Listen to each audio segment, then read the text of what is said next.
Greetings, this is Bentley here with Too Damn Many Projects.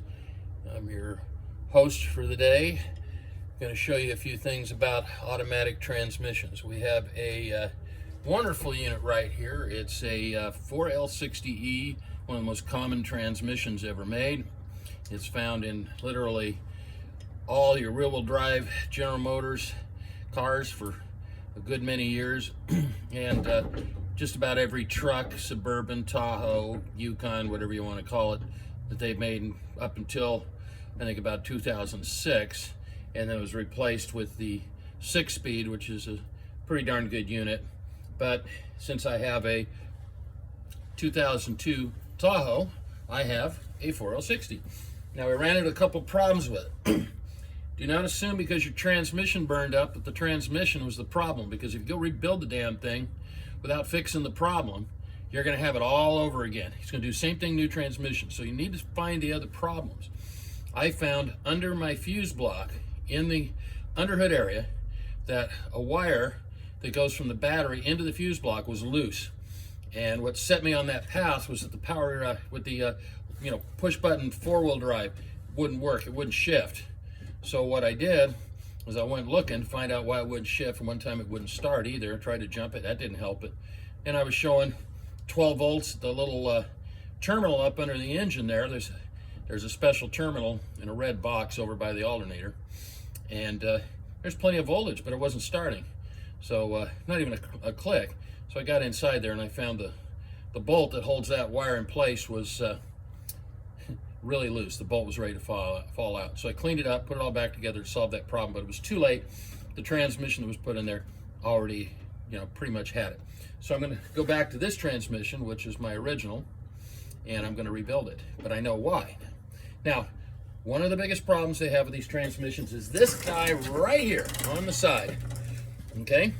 That is called your park neutral switch, and it does so much more than just park and neutral.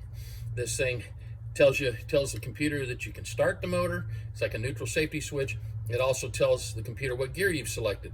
So if this doesn't give power out of all 7 of these wires on this one particular pigtail, if that doesn't go to the computer and tell it what's going on, it'll fry your transmission, which is what happened to the one that's in the Tahoe right now that we're going to replace with the original.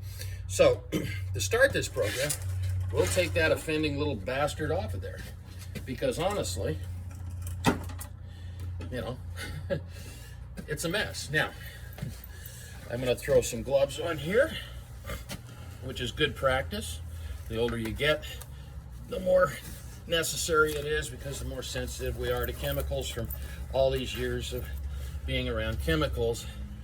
And if we have become sensitive little snowflakes, and we whine a lot. Well, arthritis will make you whine. The surroundings don't look too damn good yet, and not to give you an excuse or to apologize, it's just you can't find a soul in this world that wants to work a day. So what happens is you end up with stuff that can't get done. I'm not lifting all this heavy stuff and moving around.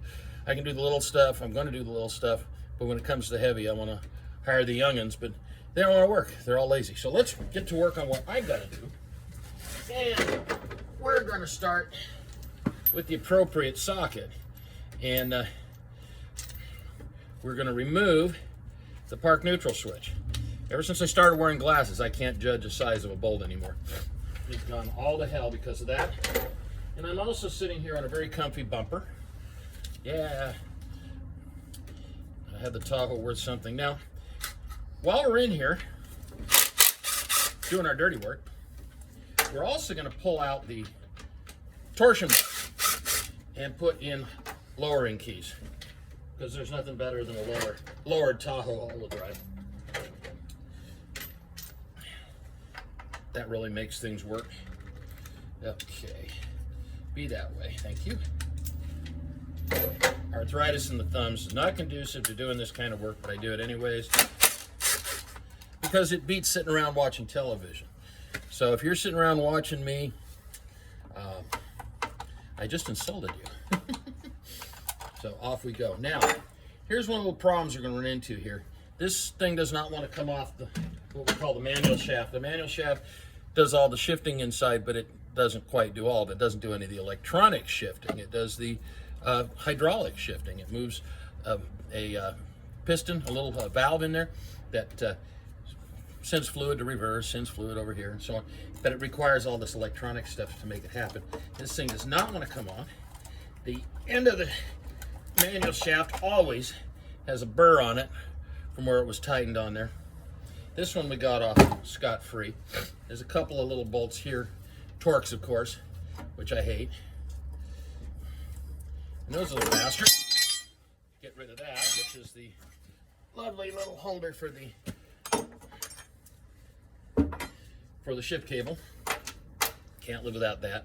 So now we've got that all opened up. I'm going to take the bell housing off next. And the way we do that, I'll just turn this card around a little more and let you see. Because inside here, we have the front pump. But that front pump is behind this bell housing. In the old days, the bell housing didn't come off. And in these days, now it does. So here's what we're going to do. We're going to take a Torx socket, a heavy-duty Torx socket. See if we get the right size. I think this is close. Closer than that. We're going to put it on the big bad heavy gun. And just to make it easier, I'll put a little extension on it so I don't have to reach the gun in all the way. Of course, everything's fairly new and stiff. Okay, come on, in there, there you go.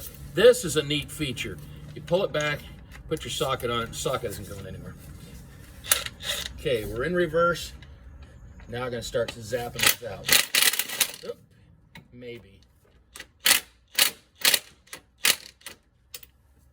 Maybe.